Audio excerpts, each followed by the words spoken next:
خودی کا سر نہاد لا الہ الا اللہ. کیونکہ ذہن پہلا صاف کرنا چاہیے کہ آ چیزاں تو نہیں ثابت نہیں مننی چاہیے. جنہ پہ کہ بھی ہے عام لوگوں مشہور ہے بے چند ہوں کہڑا چڑھیا جی زکات دا چند ہے. اس مہینے لوگ زکات دا بھی پوچھتے ہیں کہ زکات دا حساب کتاب کرنا. دین اسلام تے زکات دا کوئی مہینہ نہیں، نہ قرآن نہ حدیث نہ امت دے کسی نیک عالم نے کیا.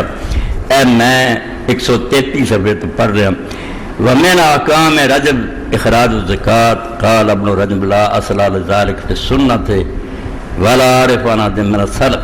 امام ابن رجب حنبلی رحمۃ اللہ علیہ فرماؤندے کہ رجب کے مہینے لوگ زکات کر دے سنت چ دی کوئی بنیاد نہیں. رسول کریم علیہ السلام نے بالکل نہیں اللہ ذکر فرمایا، اور نہ ہی سلف صالحین چوں پچھلے نیک لوگوں چوں کسی کا حوالہ ملتا بھی کسی امام نے صحابی اور عالم نے کیا ہوئے.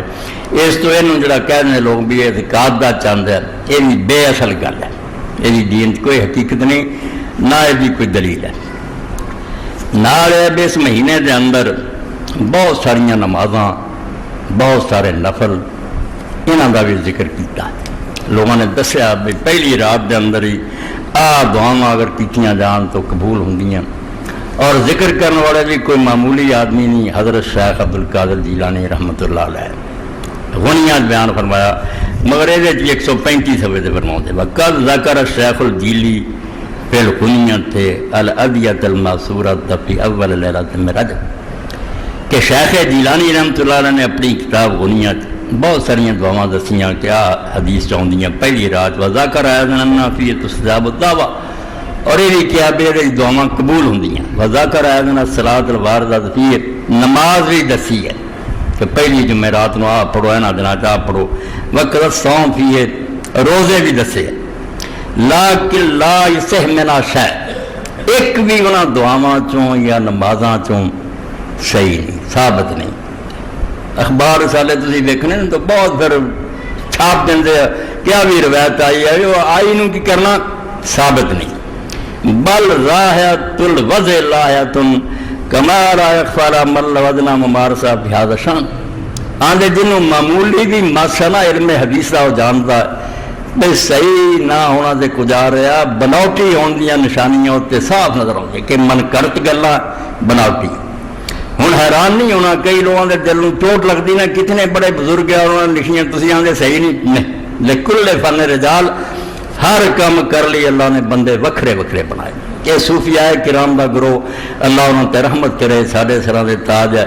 یہ دلوں پاک صاف کرن دا فن جڑا یہ ماہر سے یہ کام یہ کرتے رہے کہ لوگوں گناہ تو توبہ کراؤن لی اللہ دی طرف لیاؤن لی انہوں نے رونا سکھاؤنا توبہ کرنی سکھاؤنی. یہ یہاں کے بعد جڑے انہوں نے تاثیر ادوں بھی سی ہون بھی ہے کوئی شک نہیں بھی یہاں دیا کتاباں یہ چیز اج بھی کوئی آدمی پڑھے تو انہوں ملو گی بھی اللہ لا جاندار دل خوف خدا پیدا ہو جاتا. مگر علم حدیث جڑا ہوئے شیخ تے صوفی ہے مولانا عبداللہ لکھنوی رحمۃ اللہ علیہ عمر گزار دیتی بہت بڑے حنفی عالم سی کنیاں کتاباں تے حاشیے لکھے شرح وقایات مگر میرا عمر پردہ نچوڑ سمجھو بے فقہ دی بڑی تو بڑی کتاب دی کسی حدیث کا حوالہ آئے تو اعتبار نہیں کرنا. جنہ چر حدیث کی کتاباں جو نہیں کٹ کے ویکھنا خود اپنے مسلک دیا کتاباں سے آدھے کہ میں ویکھیا چوٹی کی کتاباں سے بناوٹی حدیث سرے تو انہوں کا نام و نشان کتے نہیں بڑے بڑے لکھی. وہی وجہ یہ ہر آدمی ہر کام نہیں کر. حدیث دا فن جڑا ہے حدیث کے عالماں دا انہوں نے راوی ویکھے کون بیان کرتا ہے سچا جھوٹا ملیا نہیں ملیا. اس پاروں شیخ جیلانی رحمۃ اللہ علیہ کی غنیاں کا بھی حوالہ دے کوئی دے گا کوئی نہیں صحیح نہیں بالکل نہیں ٹھیک چیزاں. اس مہینے دے اندر امام 71 صفحے سے فرماتے لم یرد فی فضل شہر رجب ولا فی صیام ولا فی صیام شہر معین ولا فی قیام لیلۃ مخصوصۃ فی حدیث صحیح اصل الحجہ. نہ اس مہینے دی شان نہ روزے رکھن تے کہ اینے سالاں دا ثواب ایک روزے دا نہ کسی خاص دن دے روزے دا نہ کسی خاص رات دے نفلاں دا کوئی ایک صحیح حدیث نہیں آئی جڑی حجت ہو سکے دلیل نہیں بن سکی. اسی طریقے نال 70 صفحے تے لکھ دے وقت ذکر بعض القصاص ان الاسراء کان فی رجب اے بھی مشہور ہے. اور ہن کئی لوگوں نے اس دن رات جاگنا رکھنا ہے. لیلۃ القدر نہ بھی افضل ہے معراج دی رات کہ فرماتے بعض قصہ لوگ گو قصہ کہنے والے کہانیاں صرف علم نہ واسطہ نہیں وہ نہیں کہندے کہ معراج جڑا رجب دے مہینے چ ہے قال وذلک کذب امام فرماتے بالکل جھوٹ ہے وقال الحربی کان الاسراء علی 27 میں ربیع الاول امام اسحاق بن ابراہیم الحربی فرماتے کہ معراج 27 رات سی اس نے ربیع الاول جدوں ہویا کسی نے آخیا 17 رمضان سی اس دن ہویا گلاں وہ بھی ایویں بالکل کسے نوں ہی نہیں معلوم کہ کیڑا مہینہ سی تے کیڑی وہ تاریخ سی یہ چیزاں ثابت نہیں معراج ٹھیک ہے رسول کریم علیہ السلام دا سفر جڑا کوئی شک نہیں باقی مہینہ اور تاریخ یہ کسی صحیح روایت نہیں آتی سبحان ربك رب العزة عما يصفون وسلام على المرسلين والحمد لله رب العالمين وصلى الله على سيدنا محمد